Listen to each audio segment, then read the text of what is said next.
What advice would you give to other artists coming from other countries who want to come to Los Angeles to attend college, make movies here? I would say that probably the thing that enabled me to come to LA was the fact that I had a very generous scholarship from the Calouste Gulbenkian Foundation, which is a Portuguese institution that is very committed to helping young artists to basically for master programs, also for any kind of like workshops or like training initiatives. Like they're really good at helping their young artists.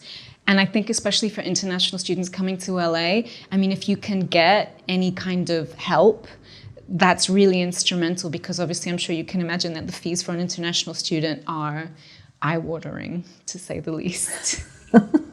Right, right.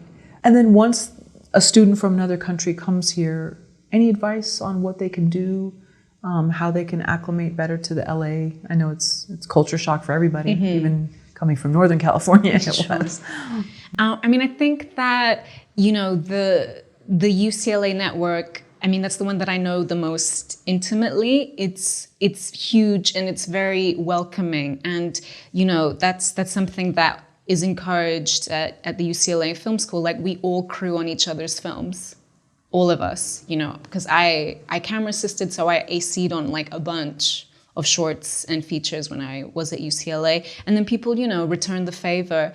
And I'd like to say that it's the same at USC and AFI, but I'm not entirely sure. But I think that once you tap into one of those networks, like, things take care of themselves, because people want to help each other to make films together.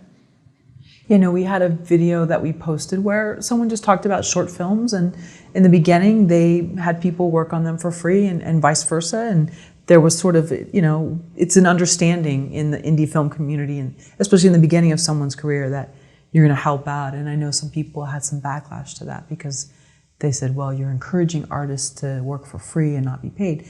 I understand that that isn't a problem, but especially when you're coming up, quote unquote, it seems like that's part of paying your dues in a way.